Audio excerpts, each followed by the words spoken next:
વિદ્યાર્થી મિત્રો, આ વિડીયોની અંદર આપણે ચેપ્ટર નંબર 7 પ્રત્યાવર્તી પ્રવાહ આ વિડીયોમાં આપણે જેડબલઈ નીટ અને ગુજકેટ માટે અગત્યના કોન્સેપ્ટ સમજવાના છે.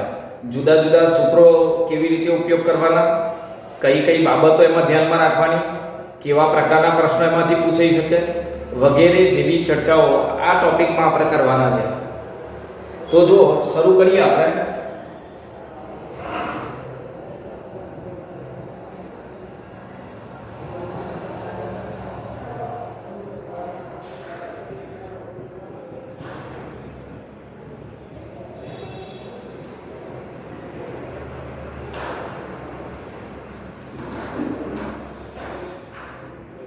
ચલો હવે સૌપ્રથમ નંબર 1, પરિપથમાં LCR શ્રેણીમાં જોડેલા હોય એટલે ઇન્ડક્ટર, કેપેસિટર અને અવરોધ આ ત્રણેય ઘટકો શ્રેણીમાં હોય તો પરિપથનો અવરોધ કેવી રીતે લખાય? તો પહેલા ઇન્ડક્ટિવ રિએક્ટર્સ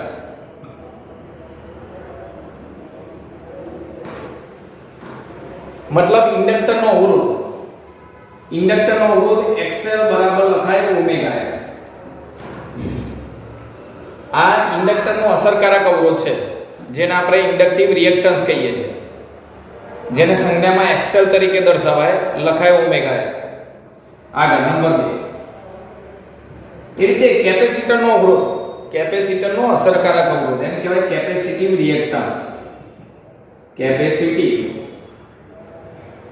રિએક્ટન્સ.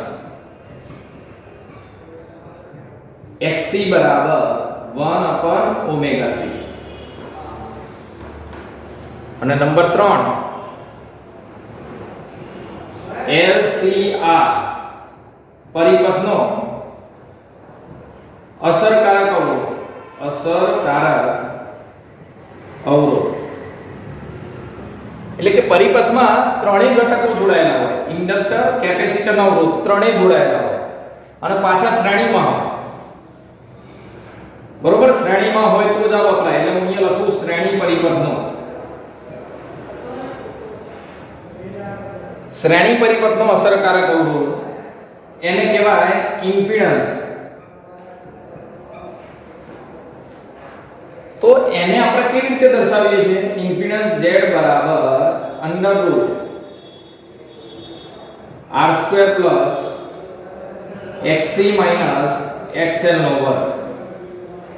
જો કેટલાક તમે રેફરન્સ ની અંદર જોશો ને તો કેટલીક વાર XL આગળ હશે અને કેટલીક વાર XC આગળ હશે. આ તફાવતમાં તો આ તફાવત કેવી રીતે લેવાય છે?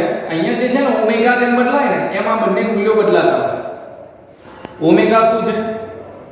એસી સ્ત્રોત. LCR પરિપથને તમે એસી વોલ્ટેજ સ્ત્રોત આપો છો, એસી સ્ત્રોત સાઇન વિધેય અનુસાર બદલાય છે અથવા cos વિધેય અનુસાર, અને એની આવૃત્તિ જેમ જેમ બદલાતી જાય એમ બે મૂલ્યો બદલાતા જાય. તો જ્યારે XL મોટો હોય તો એને પહેલા લખાય, XC નાનો હોય તો પછી લખાય. પણ કેટલાક સંજોગોમાં ઓમેગાની કિંમત એવી હોય કે જેથી XC મોટો હોય અને XL નાનો હોય તો ત્યારે XC માઈનસ XL. તમે ગમે તે રીતે લખો એનો વર્ગ થાય એટલે પ્લસ જ થઈ જાય. બરોબર, એક આ બાબત ધ્યાન રાખો. ચલો XC ને XL ની કિંમત હું અહીંયા મૂકું તો Z કેવું લખાય? Z બરાબર વર્ગમૂળમાં R² plus 1/ωc minus 1/ωL નો વર્ગ. એટલે ટૂંકમાં પરિપથમાં ત્રણેય ઘટકો જોડાયેલા હોય, LCR શ્રેણીમાં હોય ત્યારે એનો સમતુલ્ય અવરોધ એટલે કે ઇમ્પિડન્સ આ રીતે લખાય. હવે આ કેવી રીતે મેળવીએ છીએ? તો આપણે થિયરીની અંદર આનો ઇમ્પિડન્સ ડાયાગ્રામ જોઈ લીધો. ઇમ્પિડન્સ ડાયાગ્રામ કેવી રીતે હતો? ઇમ્પિડન્સ ડાયાગ્રામ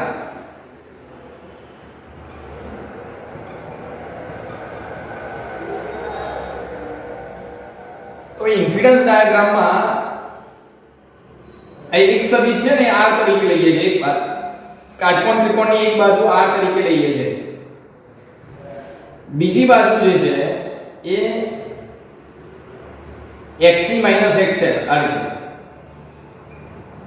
xc xl તરીકે લઈએ છે તો પરિણામી જે અવરોધ આપણને મળે AC પરિપથનો LCR AC પરિપથનો પરિણામી જે અવરોધ મળે એને કહેવાય ઇમ્પિડન્સ Z બરોબર તો અહીંયા આ રીતે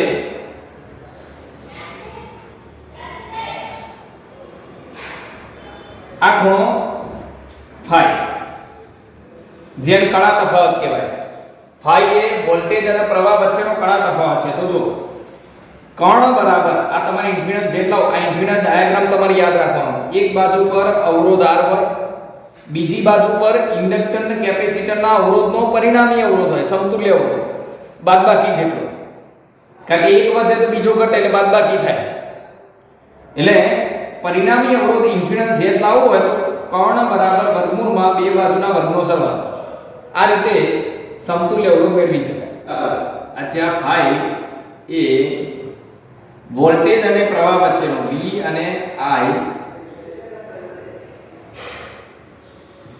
વચ્ચેનો કળા તફાવત છે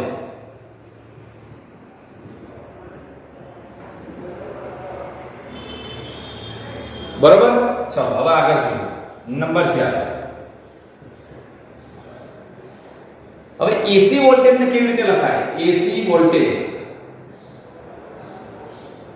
તો AC વોલ્ટેજ ને આપણે સાઇન વિધેય અનુસાર લીધેલો છે આ ચેપ્ટરમાં આપણે જે બુક છે એની અંદર વોલ્ટેજ સાઇન વિધેય અનુસાર બદલાય છે V Vm sin omega t પણ કેટલીક રેફરન્સ બુકમાં જ્યારે MCQ પૂછાતા હોય ત્યારે cos વિધેય પણ આપેલો હોય એટલે એનો કોઈ પ્રશ્ન નથી વોલ્ટેજ cos અથવા sin વિધેય અનુસાર આવર્ત રીતે બદલાતો હોય તમે સ્ત્રોત કેવો આપ્યો છે એના પર આધાર રાખે બરોબર ચલો હવે પ્રવાહ લખવો હોય તો પ્રવાહનો ત્રણ સૂત્ર છે નંબર 5 તો AC પ્રવાહ એમાં ત્રણ ભાગ પાડો છો એમાં માત્ર R માટે માત્ર અવરોધ હોય તો શું તો માત્ર અવરોધમાં પ્રવાહ જે છે એ વોલ્ટેજ સાથે કળામાં સરખો હોય છે આની કળા ઓમેગા t હોય તો પ્રવાહની કળા પણ ઓમેગા t જ હોય એટલે I બરાબર Im sin ઓમેગા t બંને સમાન કળામાં એટલે માત્ર અવરોધમાં બંનેની કળા સરખી એટલે અહીંયા લખાય I અને V સમાન કળામાં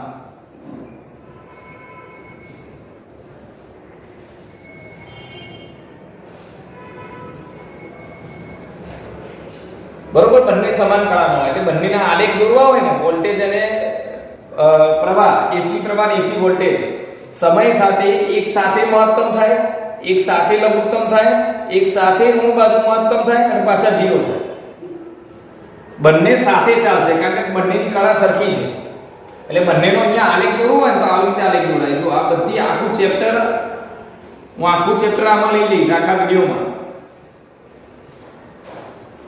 આ ઓમેગા t એટલે કળા વિરુદ્ધ વોલ્ટેજ અને પ્રવાહનો આલેખ તો તમારે શું કરવાનું પહેલા વોલ્ટેજનો આલેખ દોરી દેવાનો વોલ્ટેજનો આલેખ કયા વિધેય અનુસાર દોરાય સાઇન વિધેય અનુસાર આ વોલ્ટેજ એમાં આ એનું મહત્તમ મૂલ્ય Vm આ વોલ્ટેજનું મહત્તમ મૂલ્ય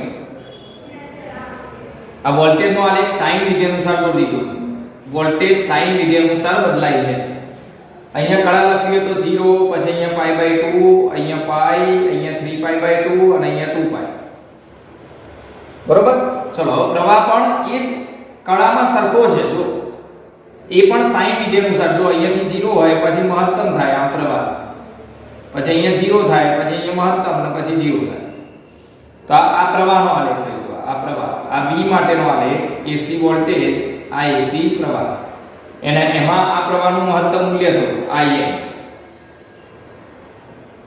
બરોબર એટલે બંને એક સાથે મહત્તમ એક સાથે 0 બંને એક સાથે મહત્તમ એક સાથે 0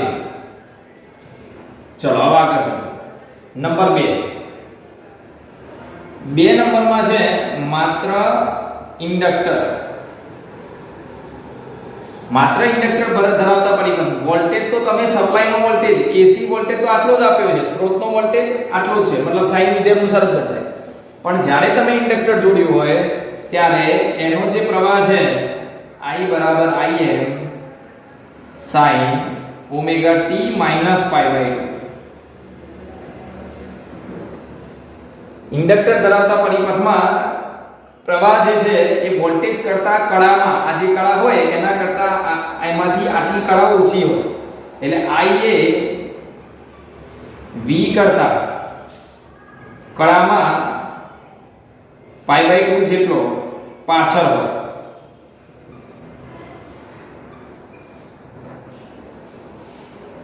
ઇન્ડક્ટર ને કેપેસિટર આવે એટલે પાઈ બાય 2 આવે પણ L હોય તો માઈનસ પાઈ બાય 2, C હોય તો પ્લસ પાઈ બાય 2.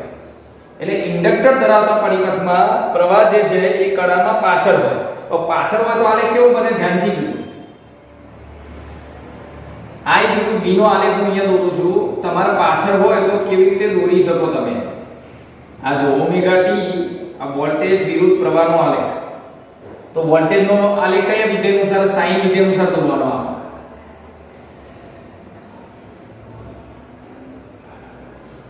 બરોબર, આ સાઈન વિધેય અનુસાર વોલ્ટેજનો આલેખ આપણે દોરી દીધો.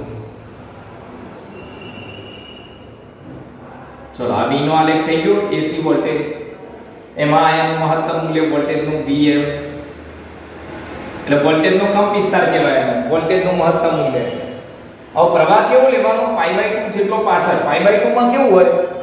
તો આ 0 હોય ત્યારે એક મહત્તમ હોય. પાઈ બાય 2 નો મતલબ એવો થાય કારણ કે એક cos હોય તો બીજો sin હોય. sin અને cos વચ્ચે પાઈ બાય 2 નો કળા તફાવત હોય. આને ફેરવે તો માઈનસ cos પાઈ બાય 2 માં ફેરવાય. આને તમે ફેરવો તો આને આ રીતે પણ લખાય માઈનસ Im તો એમને માઈનસ cos ઓમેગા t. એટલે ઋણ cos વિધેય લખવાનું, ઋણ લખવાનું. તો cos વિધેય મહત્તમ થી શરૂ થાય અને ઋણ એટલે નીચેથી શરૂ થાય. એટલે જો આ એટલે જ્યારે આ 0 છે વોલ્ટેજ ત્યારે પ્રવાહ મહત્તમ, વોલ્ટેજ મહત્તમ ત્યારે પ્રવાહ 0. જો અહીંયા પ્રવાહ 0 થયો, આ જગ્યાએ પ્રવાહ 0. પછી વોલ્ટેજ મહત્તમ, વોલ્ટેજ 0, તો વોલ્ટેજ ઘટીને 0 થયો ત્યારે પ્રવાહ મહત્તમ.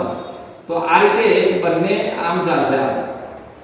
તો પ્રવાહ અને વોલ્ટેજ વચ્ચેનો જે કળા તફાવત છે એ આટલો થયો, આ પાઈ બાય 2 જેટલો. આ પાઈ બાય 2 જેટલો કળા તફાવત થયો. ટૂંકમાં પાછળ હોય ને પાઈ બાય 2 જેટલો પ્રવાહ પાછળ એટલે નીચેથી શરૂ કરવાનો. અને પાઈ બાય 2 હોય એટલે એક 0 હોય તો બીજો મહત્તમ, એક મહત્તમ થાય તો બીજો 0. એટલે આ રીતે ચલાવવાનું. જો નીચેથી શરૂ કરવાનું. પાઈ બાય 2 એટલે નીચેથી અને આ રીતે ક્રમશઃ ચલાવતા જવાનું. બરોબર, તો આનો મતલબ શું થયો? તમે અહીંયાથી આવતા હોય તો પહેલા વોલ્ટેજ 0 પછી પ્રવાહ 0.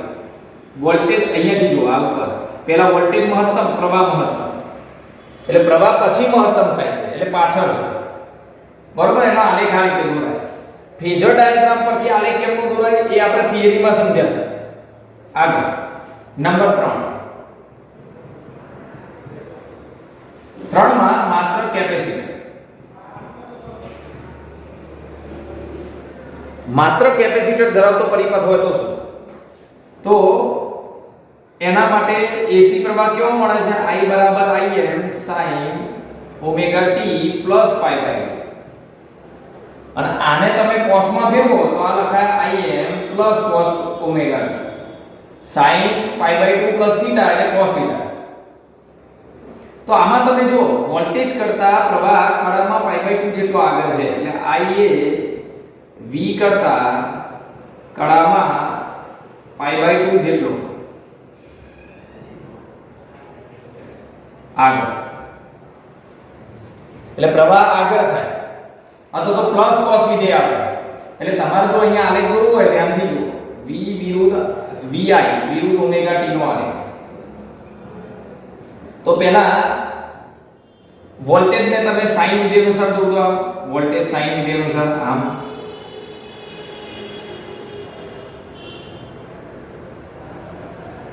આ વોલ્ટેજ સાઈન વિધેય. હવે તમારે શું દોરવાનું છે? પ્રવાહનો વિધેય. પ્રવાહ જો તો કયા વિધેય દ્વારા? cos કેમનો દોરાય? આમ દોરાય. આમ જો C આકારમાં. અને ધન છે આમ C આકાર.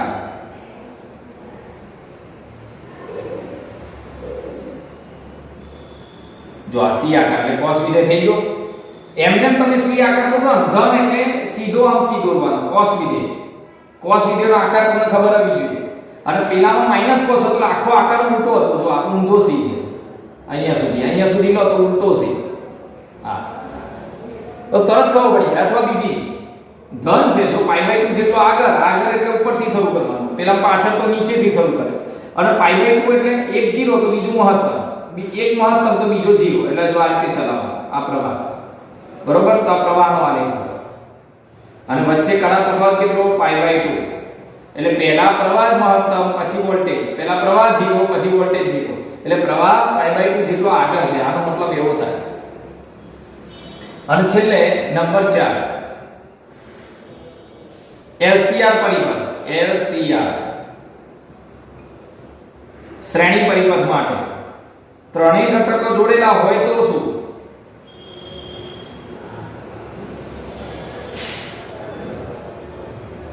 તો I બરાબર Im sin omega t plus or minus 5 આ પ્લસ ઓર માઈનસ 5 કેમ લખ્યો કારણ કે કેટલાક સંજોગોમાં 5 પ્લસ હોય કેટલાક સંજોગોમાં 5 માઈનસ હોય જો c નું મૂલ્ય હોય હવે સમજો LCR ત્રણે જોડેલા છે એમાં c નું મૂલ્ય વધારે હોય c મોટો હોય c ને મળતો વોલ્ટેજ વધારે હોય c ને મળતો વોલ્ટેજ વધારે હોય તો એવી કન્ડિશનમાં +5 આવે કારણ કે c માટે જો +5/2 અને L હોય ઇન્ડક્ટર તો ઇન્ડક્ટર ધરાવતા પરિપથમાં અહીંયા આવે -5 મતલબ -5 LCR ત્રણેય ઘટકો જોડ્યા હોય તો કડા π/2 ના આવે કડા કે 5 જેટલી આવે એ ક્યાંથી મળે અહીંયા આના ગ્રાફ પરથી કાં તો એના મૂલ્યો પરથી એ પણ હું બતાવું છું કડા શોધવા માટેનું જે સૂત્ર છે એ પણ હું હમણાં બતાવીશ LCR ત્રણેય ઘટકો જો આપેલા હોય તો એના પરથી કડા શોધી કાઢો અને કડા ધારો કે તમને મળે 30 તો એ ઓમેગા t માંથી 30 જેટલી વધારે હોય તો ઓમેગા t માંથી 30 જેટલી ઓછી હોય ઓમેગા t એટલે શું વોલ્ટેજની કડા ધારો કે આ છે 90 તો વોલ્ટેજની કડા 90 હોય તો આની કડા કેટલી થાય 90 માંથી 30 જેટલી વધારે કાં તો 30 જેટલી ઓછી કોના પર આધાર રાખે c મોટો હોય તો +5 l મોટો હોય તો -5 તો આમાં અલગ અલગ પરિસ્થિતિ ઊભી થાય 5 એ વધારે છે કે ઓછો એનો આધાર આના પર હોય એટલે એ બાબતનું અહીંયા કોષ્ટક દ્વારા આખું સમજાવીશ તમને કોષ્ટક દ્વારા આપણે આખી બાબત સમજીશું બરોબર ચાલો તો હું કોષ્ટક દોરી દઉં ધ્યાનથી જોજો અહીંયા આપણે લઈશું જુદા જુદા પરિપથ એ પરિપથ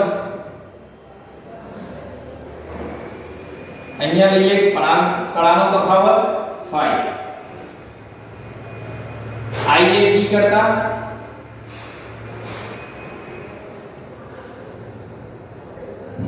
અને b એ I કરતા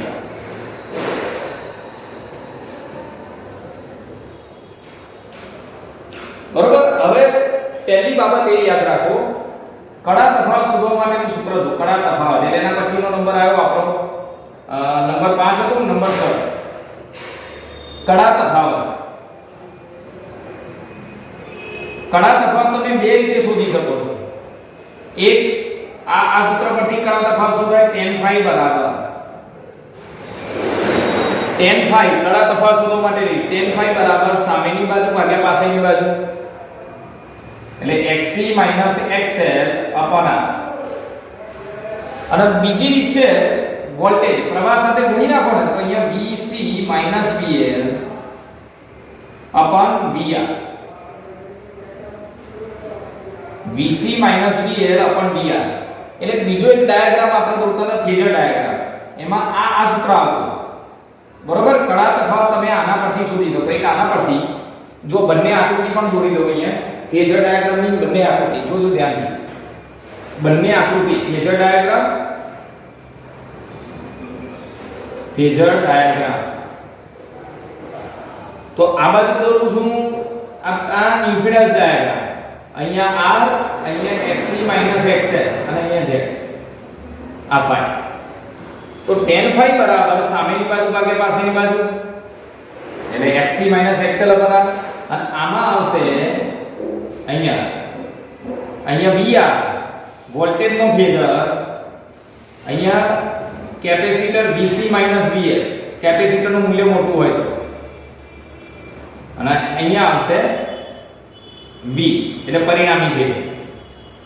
LCR પરિપથમાં પરિણામી વોલ્ટેજ લખવો હોય AC પરિપથમાં, AC પરિપથનો પરિણામી વોલ્ટેજનો ફેઝર, તો વોલ્ટેજનું મૂલ્ય લખવું હોય તો વોલ્ટેજનું મૂલ્ય કેટલું થાય, વોલ્ટેજનો કંપવિસ્તાર, તો Vm બરાબર વર્ગમૂળમાં Vr નો વર્ગ વત્તા Vc VL નો વર્ગ, આવું સૂત્ર થાય. અને અહીંયા થાય એવું હમણાં હું લખી બતાવીશ તમને કંપવિસ્તારનું મૂલ્ય કેમનું લખવાનું, ધ્યાન આપજો. તો અહીંયા લખાય tan phi બરાબર સામેની બાજુ Vc VL upon dr. ચલો તો ધ્યાનથી જોજો. પહેલો પરિપથ લઈ લઉં હું માત્ર આ ખાલી અવરોધ ધરાવતો પરિપથ.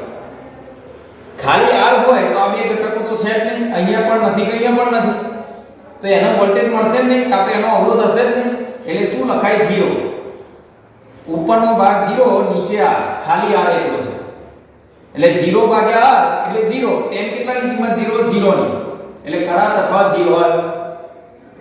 એટલે વોલ્ટેજ અને પ્રવાહ વચ્ચે કોઈ કળા તફાવત નથી, એટલે કે બંને કેવા છે, સમાન કળામાં છે, સમાન કળામાં. ખાલી પરિપથમાં અવરોધ જોડ્યો હોય ત્યારે AC વોલ્ટેજ અને AC પ્રવાહ વચ્ચેનો કળા તફાવત 0 હોય. જો અહીંયા જો આ માત્ર એમાં અહીંયા જેટલી કળા છે એટલી જ અહીંયા છે, તો કળામાં તફાવત 0 છે, તફાવત છે જ નહીં, બંને સરખી જ છે કળા. સારું, હવે લઈએ આપણે માત્ર ઇન્ડક્ટર L. બસ આના પરથી તમે કળા તફાવત આરામથી લઈ શકો. તો માત્ર L હોય ને તો આ ભાગે ના હોય એટલે અહીંયા લખાય -VL, અને નીચે R પણ ના હોય એટલે 0. R નથી 0, C નથી 0 અને VL ખાલી છે. હવે કોઈ પણ સંખ્યા ભાગે 0 એટલે ઇન્ફિનિટી, અને tan કેટલાની કિંમત ઇન્ફિનિટી થાય π/2.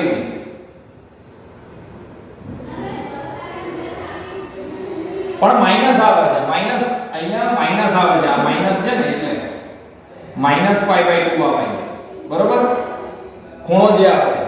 હવે -π/2 નો મતલબ શું, જો અહીંયા માત્ર ઇન્ડક્ટરમાં -π/2 મતલબ પ્રવાહ એ વોલ્ટેજ કરતા પાછળ છે. કેટલો પાછળ, π/2 જેટલો. તો વોલ્ટેજ એ I કરતા વોલ્ટેજ પ્રવાહ કરતા π/2 જેટલો કેટલો હોય, આગળ હોય. પ્રવાહ પાછળ તો વોલ્ટેજ આગળ. તમારે પહેલા પ્રવાહને જ યાદ રાખવાનો, એટલે વોલ્ટેજ તો તમને યાદ રહી જશે. ચલો C એ π/2 આવશે, તમે જોઈ લેવાનું. આ C એકલો આવે, આ 0 ના 0, કોઈ પણ સંખ્યા ભાગે 0 એટલે 0, ઇન્ફિનિટી, tan π/2 ની કિંમત ઇન્ફિનિટી. હવે જો C હોય તો +π/2, એટલે કળામાં કેવું કહેવાય, આ પ્રવાહ એ વોલ્ટેજ કરતા આગળ થાય. અહીંયા લખ્યું છે મેં, કળામાં π/2 જેટલો, I એ V કરતા π/2 જેટલો આગળ લખેલું છે. જો આગળ થાય તો વોલ્ટેજ એ પાછળ થાય પ્રવાહ કરતા.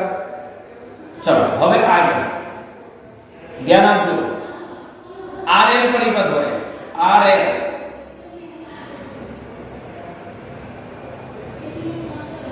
તો તમારો જવાબ છે ને અહીંયા C તો કાઢી નાખો, એટલે જવાબ આવે -VL/VR. એટલે જે પણ કિંમત આવે, અહીંયા જે પણ કિંમત આવે પણ આગળ માઈનસ છે. માઈનસ છે એનો મતલબ શું થયો કે અહીંયા જે કળા આવી એ ઋણ આવશે, માઈનસ આવશે.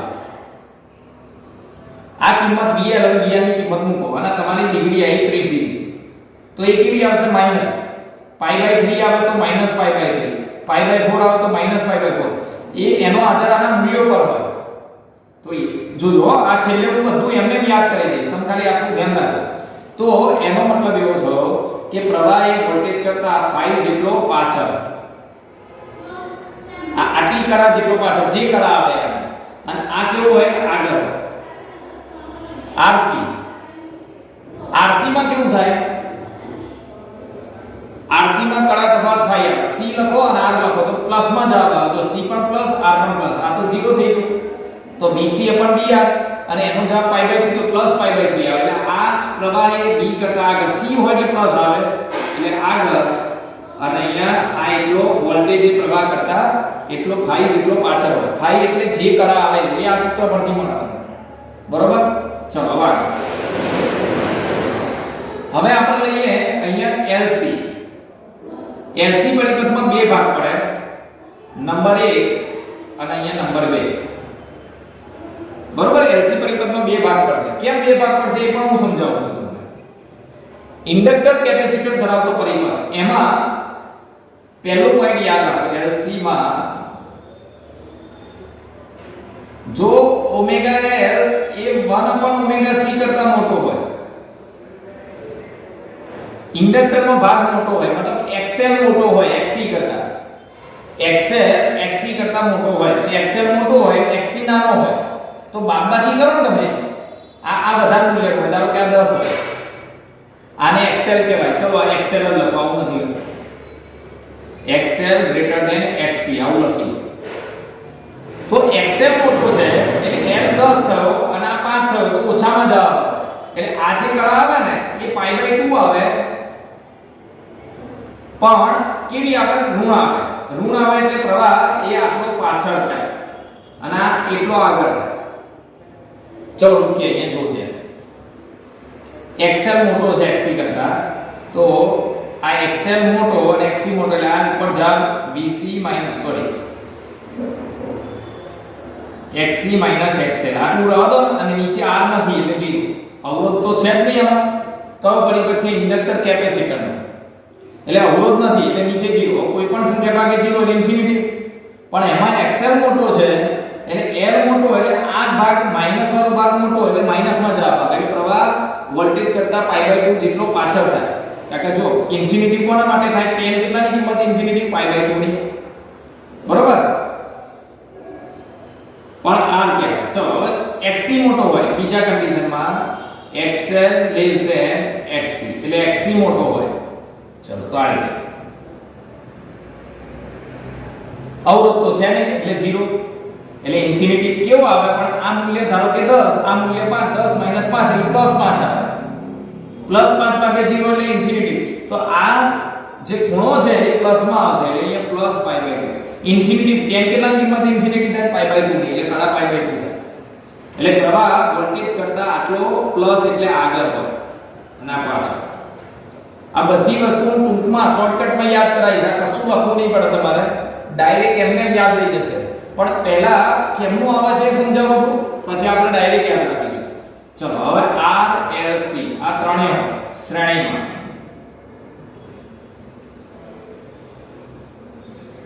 તો એમાં પણ બે ભાગ કરી દઈએ, આ એક અને આ બે. આમાં XL મોટો હોય અને આમાં XC મોટો હોય. XL મોટો હોય તો -5, XC મોટો હોય તો +5. એટલે આટલો પાછળ થાય, પ્રવાહ વોલ્ટેજ કરતા પાછળ, આ આગળ હોય, અહીંયા પાછળ. શું થયું? ચલો ક્લિયર કરીએ. તો આ બધા એક માર્કના પ્રશ્નો છે અને બોર્ડની અંદર અને ગુજકેટની અંદર ઘણું બધું પૂછાયેલું છે. તો આને યાદ કેમનું રાખવું? ચલો એના માટેની ટેકનિક ધ્યાન આપજો. તમે ખાલી R એકલો જ હોય ને એટલું યાદ રાખો. પહેલા ખાલી અવરોધ, આને એકલા યાદ રાખો. ખાલી અવરોધ હોય તો કળા તફાવત 0. ખાલી અવરોધ હોય તો કળા તફાવત હોય જ નહીં. એટલે વોલ્ટેજ અને પ્રવાહ સમાન કળામાં હોય, બંનેની કળા સરખી છે. પછી જ્યાં તમે L અને C જુઓ, L અને C, R ના હોય એની સાથે, ખાલી L અને C, R ના હોય એટલે R હોય જોઈએ. L અને C 1 2 અને 3 ત્યાં π/2 જ હોય કળા તફાવત. ઇન્ડક્ટર હોય, કેપેસિટર હોય કે ઇન્ડક્ટર કેપેસિટર હોય, અવરોધ સાથે ના હોય એવા પરિપથોમાં π/2 જ હોય. અહીંયા π/2, અહીંયા π/2, અહીંયા પણ π/2. બરોબર? પણ એમાં શું યાદ રાખવાનું? જો ઇન્ડક્ટર મોટો હોય, મતલબ ઇન્ડક્ટર હોય તો -π/2 એટલે પ્રવાહ વોલ્ટેજ કરતા પાછળ. કેટલો? તો π/2 છે. વોલ્ટેજ તો પ્રવાહ કરતા આગળ π/2 છે. અને C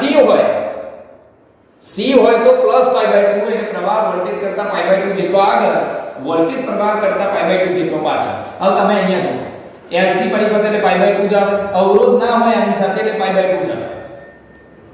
કળાનો તફાવત પ્રવાહ અને વોલ્ટેજ વચ્ચે π/2 જ હોય.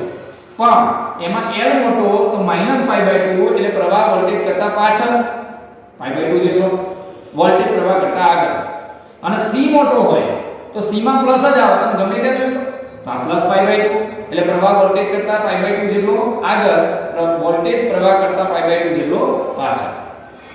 બાકીનો ભાગ જ્યાં તમને R દેખાય સાથે, L અને C સાથે R દેખાય ત્યાં ફાઈ જ આવે.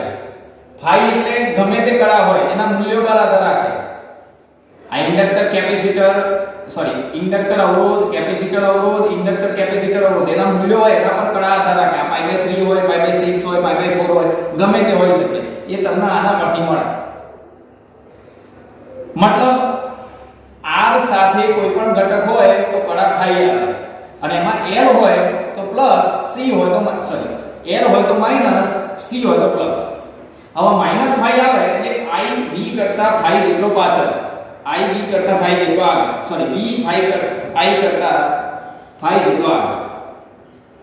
ફરીથી RC હોય, R I જો સાથે એટલે ફાઈ કળા તફાવત, એમાં C છે એટલે પ્લસ ફાઈ, તો I એ V કરતા ફાઈ જેટલો આગળ પ્લસ ફાઈ, તો વોલ્ટેજ પ્રવાહ કરતા પાઈ બાય ફાઈ જેટલો પાછળ. ચલો આમાં જો R I જો એટલે ફાઈ જ આવે, એમાં જો L મોટો એટલે માઈનસ ફાઈ એટલે I V કરતા ફાઈ જેટલો પાછળ.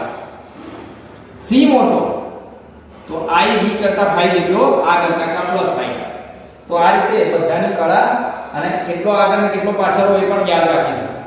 બહુ જ અગત્યનો પોઈન્ટ છે, ખાસ યાદ રાખી લેજો. હવે જો આગળ LCR પરિપથમાં પ્રવાહ કેવી રીતે લખાય? નંબર 7. LCR પરિપથમાં કળા શોધવી હોય તો આના પરથી શોધાય. કાં તો તમને અવરોધના મૂલ્યો આપેલા હોય, ઇન્ડક્ટિવ રિએક્ટન્સ, કેપેસિટિવ રિએક્ટન્સ અને અવરોધ, તો આના પરથી કળા તફાવત લવાય. અને વોલ્ટેજ આપેલો હોય કે કેપેસિટરના બે છેડા વચ્ચે વોલ્ટેજ, ઇન્ડક્ટરના બે છેડા વચ્ચે વોલ્ટેજ અને અવરોધના બે છેડા વચ્ચે વોલ્ટેજ, તેના પરથી કળા શોધાય. અને અહીંયા વોલ્ટેજના કયા મૂલ્ય હોય? RMS. એ હું હમણાં તમને આગળ સમજાવીશ. કદાચ આ સીધા ના આપેલા હોય XC અને XL, તો તમને આ આપેલું હોય જો ઓમેગા L 1/ωc વગેરે આપેલું હોય. તો આ મૂલ્ય પરથી XL, આના પરથી XC લઈ દો, પછી અહીંયા મૂકો એટલે કળા તફાવત મળી જાય. ઉદાહરણ તરીકે જો તમને પરિપથમાં R અને C જ આપ્યો હોય તો R અને C ના કિંમત મૂકવાની, L વાળો ભાગ કાઢી નાખવાનો, એની જગ્યાએ 0 લખી દેવાનો. પરિપથમાં ઇન્ડક્ટરના અવરોધ જ છે તો ઇન્ડક્ટરના અવરોધ એટલે આ બે રાખવાના, કાઢી નાખવાનો. એટલે તમને જે આપેલું હોય એના પરથી કળા તફાવત મળી શકે. બરોબર? આગળ હવે AC પરિપથમાં પ્રવાહનો કંપવિસ્તાર શું લખાય? પ્રવાહનો કંપવિસ્તાર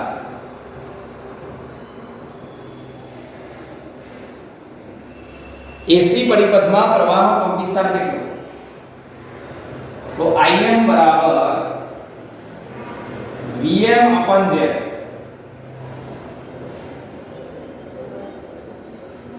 Z એટલે ત્રણેય ઘટકોનું મૂલ્ય લખાય છે. Vm/√R²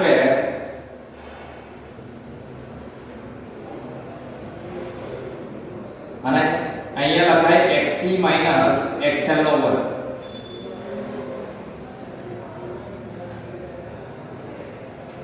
હવે જો રકમની અંદર તમને ખાલી અવરોધ અને ઇન્ડક્ટર આપેલો હોય તો C વાળો ભાગ અહીંયાથી કાઢી નાખવાનો, એટલે ફક્ત અહીંયા લખાય R² + XL નો વર્ગ.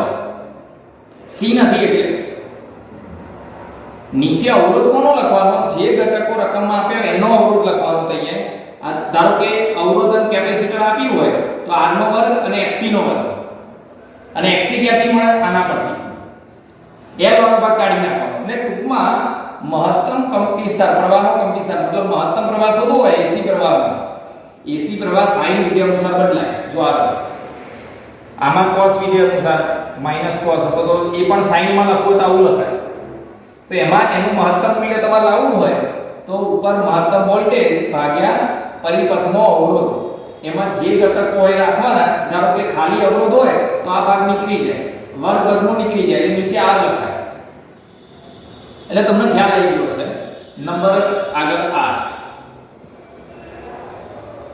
બીજું મહત્તમ મૂલ્ય શાના પરથી શોધાય એ હું આગળ બતાવું છું. પ્રવાહનું RMS મૂલ્ય. પ્રવાહનું RMS મૂલ્ય આ એક વિશિષ્ટ મૂલ્ય છે. પ્રવાહનું RMS મૂલ્ય IRMS બરાબર RMS મૂલ્ય એ મહત્તમ મૂલ્યના √2 માં ભાગનું હોય. બીજી રીતે આને લખવું હોય તો કેવી રીતે લખાય? તો જે પણ એસી પ્રવાહ હોય, એસી પ્રવાહ એટલે આ જે એસી પ્રવાહ છે એનો સ્ક્વેર RMS, s એટલે સ્ક્વેર કરો, m એટલે મીન, મીન એટલે સરેરાશ અને રૂટ કરો. એટલે જો એસી પ્રવાહ આપ્યો હોય તમને sin કે cos સાથેનો આ રીતે અને RMS મૂલ્ય શોધવાનું હોય તો તમારે આનો વર્ગ કરવો પડે, એનો સરેરાશ લેવું પડે અને એનું વર્ગમૂળ કરવું પડે. અને મહત્તમ પ્રવાહ આપ્યો હોય તો એનો ભાગ્યા √2 કરો એટલે RMS પ્રવાહ આવી જાય. હવે કેટલીક વાર રકમમાં RMS પ્રવાહ આપ્યો હોય અને મહત્તમ શોધવાનું હોય તો આ √2 ગુણી નાખો તો મહત્તમ પ્રવાહ એ RMS ના √2 ગણો હોય. બરોબર? એટલે RMS પ્રવાહને તમે આ રીતે લખી શકો ને આ રીતે લખી શકો. હવે ત્રીજી રીત, RMS પ્રવાહ એટલે ઉપર RMS વોલ્ટેજ ભાગ્યા પરિપથનો અવરોધ એટલે ઇમ્પિડન્સ VRMS z, અથવા તો હું નીચે આ રીતે લખું, જગ્યા નથી એટલે, અથવા IRMS બરાબર તો VRMS z અને z બરાબર શું થાય તો પરિપથમાં જેટલા પણ ઘટકો આપ્યા હોય એ પ્રમાણે અવરોધ લખવાનો. ત્રણેય આપ્યા હોય તો r² xc xl નો વર્ગ. બરોબર? બે આપ્યા હોય તો બે રાખવાના, એક કાઢી નાખવાનો જે રીતે હોય તે. તો RMS ના ત્રણ સૂત્ર થયા. RMS પ્રવાહના મહત્તમ પ્રવાહનો √2 હોવા, જો મહત્તમ પ્રવાહ આપ્યો તો આના પરથી RMS પ્રવાહ આવે. એસી પ્રવાહ આપ્યો હોય તો એનો વર્ગ, એનું સરેરાશ, એનું વર્ગમૂળ. અને ત્રીજું આ IRMS પ્રવાહ બરાબર VRMS પ્રવાહ ભાગ્યા અવરોધ, ઓહમનો નિયમ I બરાબર V અપન R. આ ત્રણ રીતે તમે RMS પ્રવાહ શોધી શકો. બરોબર? આગળ જો નંબર 9, વોલ્ટેજનું RMS મૂલ્ય. વોલ્ટેજનું RMS મૂલ્ય તો VRMS બરાબર એક તો મહત્તમ વોલ્ટેજ ભાગ્યા √2 Vm અપન √2, કાં તો વોલ્ટેજ એસી વોલ્ટેજ આપ્યો હોય, એસી વોલ્ટેજ તો એનો વર્ગ કરો, એનો સરેરાશ કરો અને એનો વર્ગમૂળ કરી દો. આનો ઉપયોગ કેમનો થાય હું બતાવીશ તમને આગળ, સમજાવીશ. ચલો, અને છેલ્લે અથવા ઓહમનો નિયમ VRMS બરાબર IRMS z. V IR, R એટલે પરિપથનો અવરોધ, ત્રણેય ઘટકો હોય તો અવરોધ z લખાય અને z કેટલો આવે એ આવે √r² xc xl નો વર્ગ. એટલે આ રીતે લખાય. એટલે RMS વોલ્ટેજ બરાબર RMS પ્રવાહ ઇન્ટુ પરિપથનો અવરોધ z લખાય. એટલે તમે અહીંયાથી આ ગુણી નાખો તો તમારો વોલ્ટેજ મળી જાય. હવે ખાસ અગત્યની બાબત એવી છે, નંબર 10, પરિપથના જુદા જુદા ઘટકો વચ્ચે વોલ્ટેજ કેવી રીતે મળે. ધારો કે અહીંયા આ ઇન્ડક્ટર છે, ઇન્ડક્ટર, કેપેસિટર અને અવરોધ, એને તમે એસી પ્રાપ્તિ સ્થાન સાથે જોડી દો. એસી પ્રાપ્તિ સ્થાન સાથે તો આમાંથી અહીંયા જે વોલ્ટેજ મળે ઇન્ડક્ટરના બે છેડા વચ્ચે એ VL મળે, અહીંયા VC મળે અને અહીંયા VR મળે. તો દરેકના બે છેડા વચ્ચે વોલ્ટેજ કેટલો? આ કુલ વોલ્ટેજ V બરાબર આને મળતો વોલ્ટેજ, આને મળતો વોલ્ટેજ, આને મળતો વોલ્ટેજ. બરોબર? તો દરેકને મળતો વોલ્ટેજ કેવી બે છેડા વચ્ચેનો, અવરોધના બે છેડા વચ્ચેનો PD, અવરોધના બે છેડા વચ્ચેનો PD લખવું હોય તો VR બરાબર VR IRMS, તમારે RMS મૂલ્ય લખવાનું. તો અવરોધના બે છેડા વચ્ચેનો RMS વોલ્ટેજ તો બસ સિમ્પલ છે આ સૂત્ર, પ્રવાહનું RMS મૂલ્ય અને ઇન્ટુ અવરોધ R.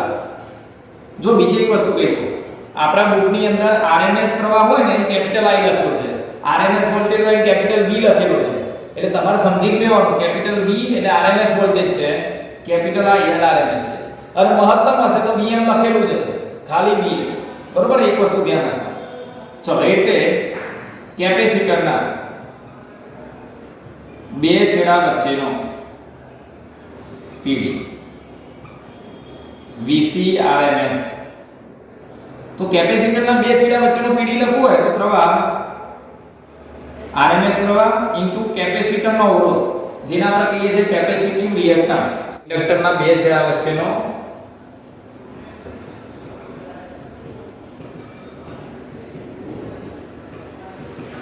વોલ્ટેજ અથવા તો PD.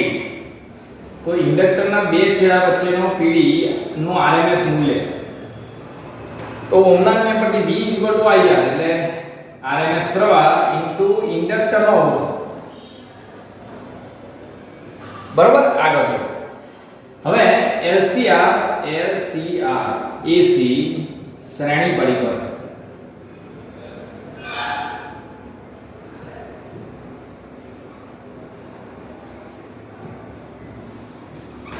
આ ત્રણેય ઘટકોની વચ્ચેનો સમતુલ્ય વોલ્ટેજ RMS વોલ્ટેજ લખવો હોય કે મહત્તમ વોલ્ટેજ લખવો હોય, શું લખાય? તો હમણાં ફેઝર ડાયાગ્રામ આગળ દોરેલો હતો, તમે આગળ વિડિયો આગળ લઈ જઈને ત્રિકોણ આ કાટખૂણ ત્રિકોણ જોઈ શકો છો. તો કર્ણ બરાબર વોલ્ટેજનું મહત્તમ મૂલ્ય કાં તો RMS મૂલ્ય, કર્ણ બરાબર વર્ગમૂળમાં બે બાજુના વર્ગનો સરવાળો. એટલે આ રીતે AC પરિપથમાં વોલ્ટેજ શોધી શકાય. હા, DC પરિપથ હોય કે જે કેપેસિટર કે ચેપ્ટર નંબર 3 કે 2 ની અંદર આપણે વાત કરી, કિર્ચોફના નિયમ પરથી દરેક ઘટકના વોલ્ટેજનો સરવાળો એટલે કુલ વોલ્ટેજ તમને મળી. પણ એ સાદો સરવાળો હતો. પણ આ જે ચેપ્ટર છે એમાં AC પરિપથ છે, અને AC પરિપથમાં જે વોલ્ટેજ હોય એ આ પાયથાગોરસ પ્રમેય પરથી મળે. બરોબર, ચલો હવે આગળ છે પાવર.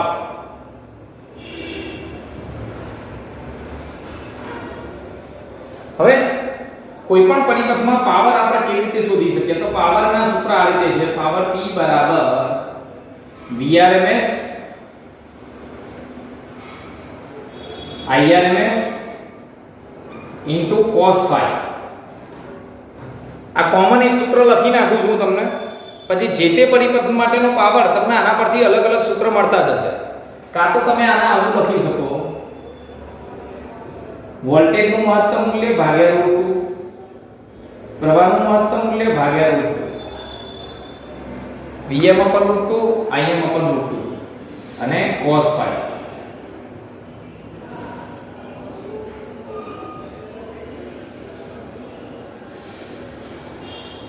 બરોબર, અથવા આને તમે અલગ અલગ રીતે લખી શકો. પરિપથમાં કોઈ પણ LCR પરિપથમાં ઇન્ડક્ટર હોય, કેપેસિટર હોય, અવરોધ હોય કે ત્રણેય સાથે હોય, એ દરેકમાં પાવર શોધો ને તો નાના પરથી પાવર તમને મળી આ સૂત્ર પરથી. બરોબર, ચાલો હવે હું અલગ અલગ પરિપથો માટે પાવર શોધું, અને એમાં આને કહેવાય પાવર ફેક્ટર. જ્યાં પાવર ફેક્ટર કોને કહીએ છીએ આપણે? Power factor cos phi. અને cos phi બરાબર શું થાય? તો જો ફેઝર ડાયાગ્રામ શું હતો આપણો? હતો તો ઇમ્પિડન્સ ડાયાગ્રામ. આ હતો તમારો અવરોધ, આ બાજુ હતી XC XL, અને આ હતો તમારો Z, પરિપથનો સમતુલ્ય અવરોધ એટલે Z, અને આ હતો ખૂણો phi. તો પાવર ફેક્ટર cos phi લખવો હોય તો cos phi બરાબર પાસેની બાજુ ભાગ્યા 3 એટલે R upon Z થાય. R અને Z ની જગ્યાએ વર્ગમૂળમાં R² plus XC XL number. બરોબર, એટલે કોઈ પણ પરિપથ હોય એનો પાવર શોધવો તો આના પરથી શોધાય, અને પાવર ફેક્ટર શોધવો તો આના પરથી. પાવર ફેક્ટર કેમ કહેવાય છે? કારણ કે આ પાવર પર અસર કરતું પરિબળ આ છે. કળા જેમ જેમ આ મૂલ્યો બદલાતા જાય એમાં કળા બદલાતી જાય. કળા બદલાય એટલે આ મૂલ્ય બદલાય એટલે આ મૂલ્ય બદલાય, એટલે પાવર પર અસર કરતું પરિબળ છે, એટલે એને પાવર ફેક્ટર કહેવાય. ચલો હું અલગ અલગ પરિપથો લઈ. માત્ર અવરોધ, અવરોધ ધરાવતા પરિપથ માટે પાવર કેટલો આવે? પાવર માત્ર અવરોધ ધરાવતા પરિપથમાં તમને કળા તફાવત ખબર જ છે, કળા તફાવત 0 હોય. વોલ્ટેજ અને પ્રવાહ વચ્ચે કોઈ કળા તફાવત ના હોય, અને cos 0 ની કિંમત 1 થાય અહીંયા. માટે પાવર P બરાબર Vrms Irms, અને cos 0 ની કિંમત 1 એટલે આની કિંમત 1 થઈ ગઈ. બરોબર, ચલો આને બીજી કઈ રીતે લખી શકીએ? Vrms આ રીતે પણ લખી શકાય. આ બંધ થઈ જાય તો Vm/√2 Im/√2.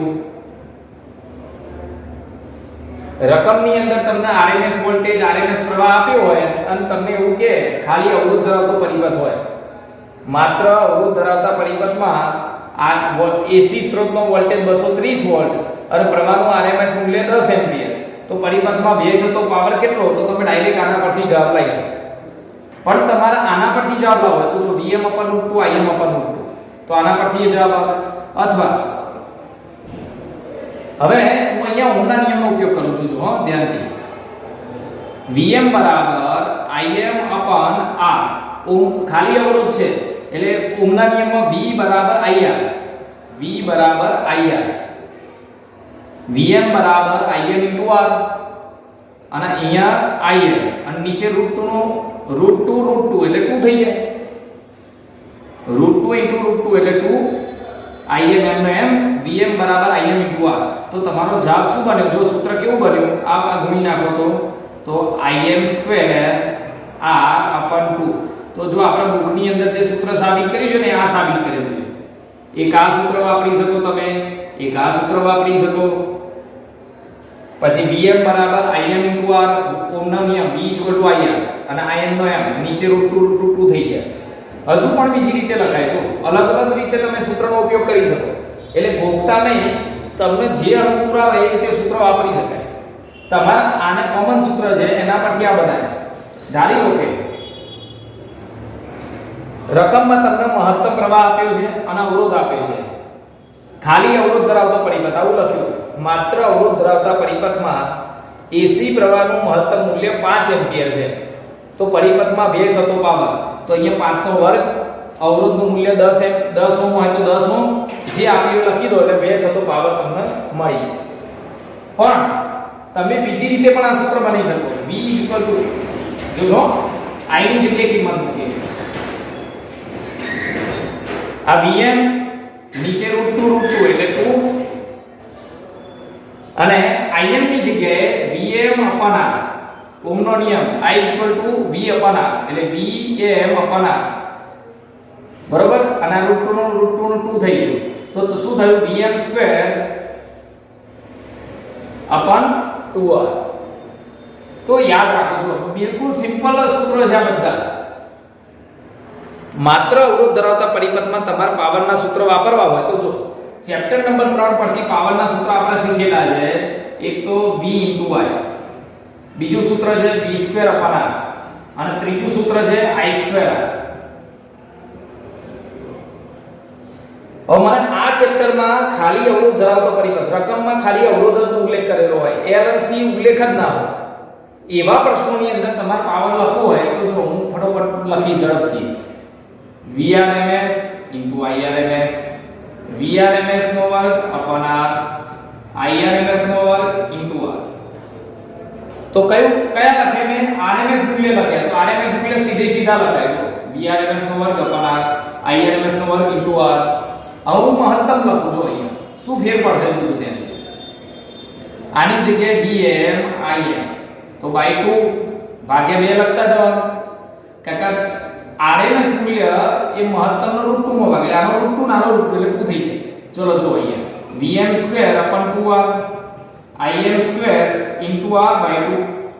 તો આના આ સૂત્રમાં આટલો ફેરફાર કરો એટલે અવરોધમાં વ્યય થતો પાવર તમને મળી જાય. માત્ર અવરોધ ધરાવતા પરિપથ, માત્ર L માટે. પરિપથમાં ખાલી ઇન્ડક્ટર જ જોડેલો હોય તો પાવરનો વ્યય કેટલો થાય? તો ખાલી ઇન્ડક્ટર જોડ્યો હોય ને ત્યારે કડા તફાવત pi/2 થાય, -pi/2. તમને ખબર જ છે -pi/2 થાય. હું ખાલી pi/2 જ લખું છું. cos pi/2 ની કિંમત 0 થાય તો પાવરનો વ્યય 0 થાય. પાવરનો વ્યય જ ના થાય. ખાલી રકમમાં ઇન્ડક્ટરનો જ ઉલ્લેખ હોય તો પાવરનો વ્યય 0 થઈ. ઇન્ડક્ટર પાવરનો વ્યય ના થવા દે. કેમ ના થવા દે કે શું થતું હશે એ બધી બાબત આપણે થિયરીમાં સમજેલા છે. સ્ત્રોતમાંથી જે ઊર્જા આવે ઇન્ડક્ટર ચુંબકીય ક્ષેત્ર સ્વરૂપે સંગ્રહિત કરે. સ્ત્રોતને જરૂર પડે ત્યારે ઇન્ડક્ટર પાછી ઊર્જા ચુંબકીય ક્ષેત્ર સ્વરૂપે સંગ્રહિત ઊર્જા પાછી આપે. આ બધી બાબત આપણે થિયરી મળી. ચલો માત્ર L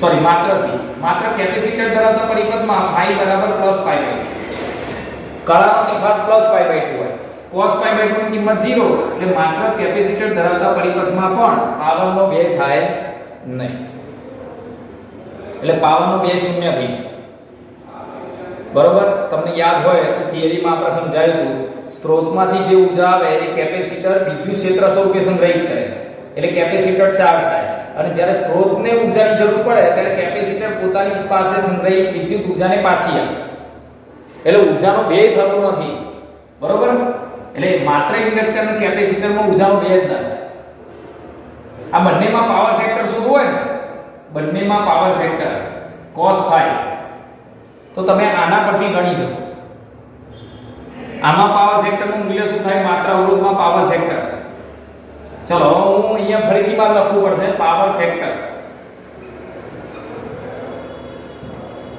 માત્ર અવરોધ ધરાવતા પરિપથમાં phi બરાબર 0 તો પાવર ફેક્ટર cos phi બરાબર cos 0 ની કિંમત 1 એટલે પાવર ફેક્ટર 1 થાય અને માત્ર L માત્ર C માટે પાવર ફેક્ટર કેટલો થાય તો phi બરાબર π/2 અને cos π/2 ની કિંમત 0 એટલે માત્ર ઇન્ડક્ટર અને કેપેસિટરમાં પાવર ફેક્ટર 0 થાય બરોબર એટલે આ બાબત તમારે બહુ સારી રીતે યાદ રાખવાની આગળ જોઈએ આપણે હવે તમને જો રકમની અંદર L C R ત્રણેય ઘટકો આપ્યા હોય L C અને R